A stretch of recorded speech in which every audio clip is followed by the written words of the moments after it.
Most cartel members are violent idiots who are too high to care.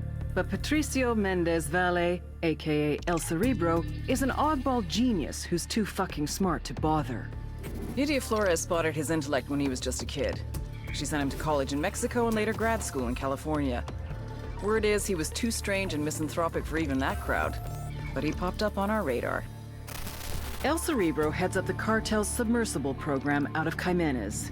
From Jimenez, his semi-submersibles, sometimes carrying as much as 10 tons of cocaine, head downriver to Brazil, then to the Atlantic.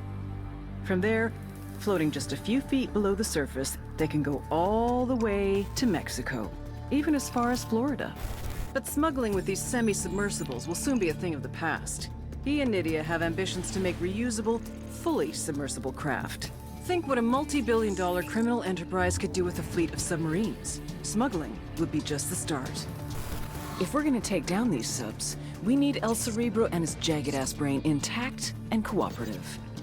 Just remember, he's Nydia's pet project. She won't give him up easy.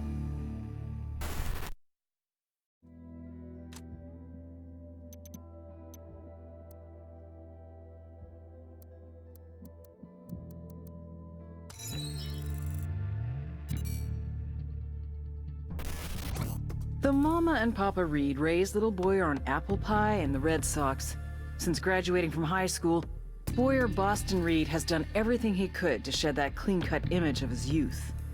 Looking for adventure, Reed left his hometown of Lexington, Massachusetts, and became a bush pilot in South America. Medical records also tell a saga of gonorrhea, hep C, and herpes.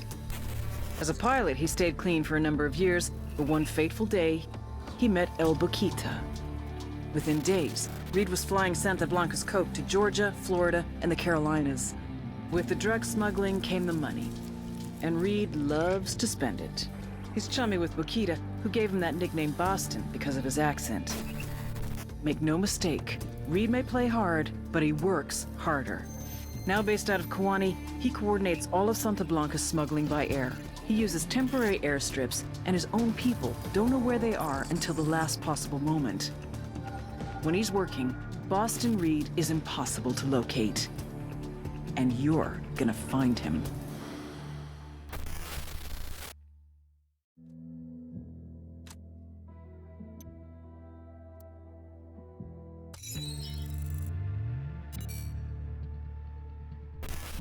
All the Sicarios in the world ain't worth piss if you don't have the accountants to wash the money clean.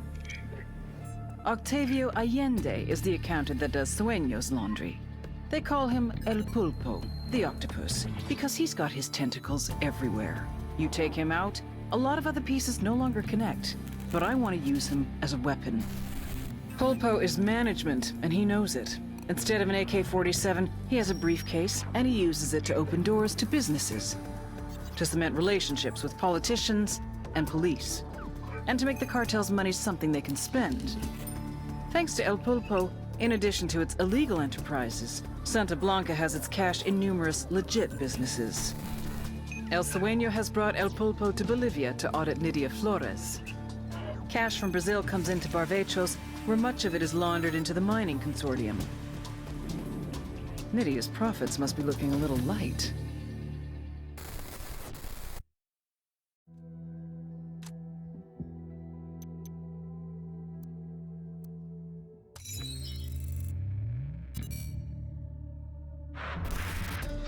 Every week, more than 6 tons of white powder moves through Mojocoyo.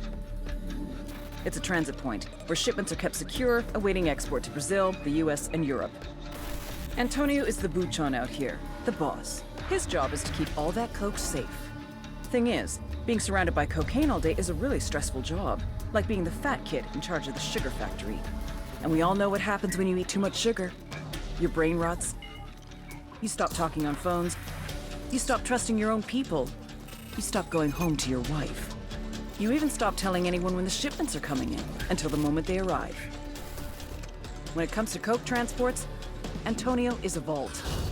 And I want to crack that motherfucker open.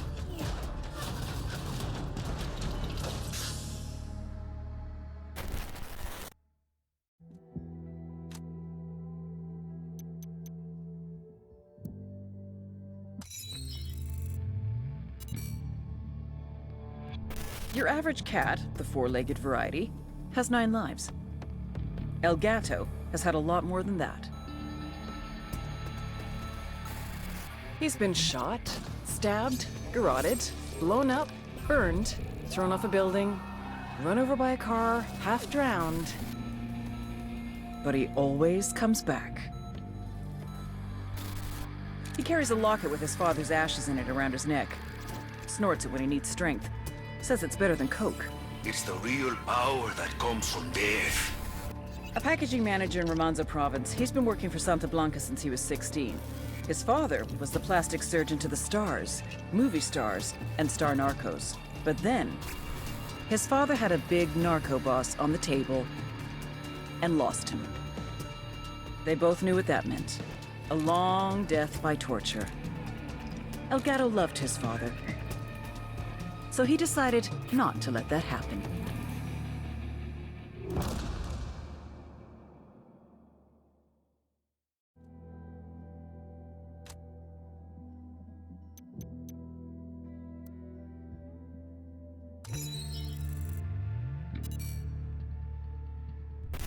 They say every man has a fatal flaw.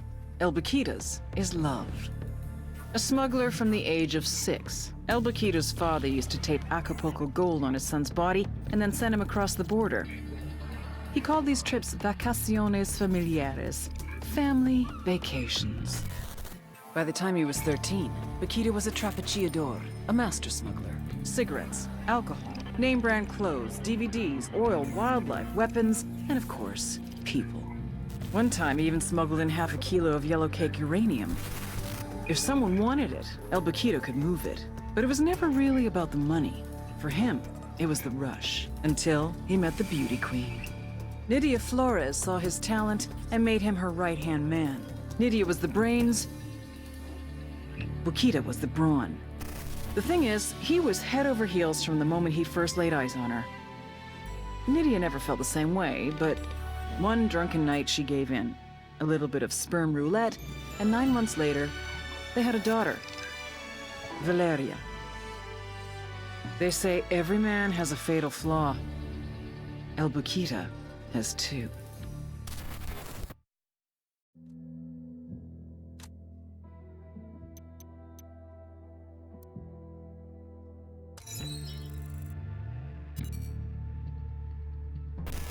Dolores Serrano de Perez, La Cabra. She and Nydia Flores have been BFFs since, like, high school. As a teenager, she used to sell knockoff beauty products at her mother's stand in the market. At 13, she started selling cocaine, which is a sort of beauty product, I guess. 3 husbands went out the door the way narcomen usually do. La Cabra herself has been in and out of prison more than the laundry truck. Her other product is information, quite valuable in the cocaine trade. La Cabra will do anything she has to get information. Information is what got her in with the Peruvian drug gangs. A valuable connection for Santa Blanca. Because the thing about being one of the world's largest cocaine producers is you're also the world's largest cocaine seller. And with that many customers, you need the supply to keep up with demand. You need a backup plan. La Cabra is Nydia Flores' backup plan.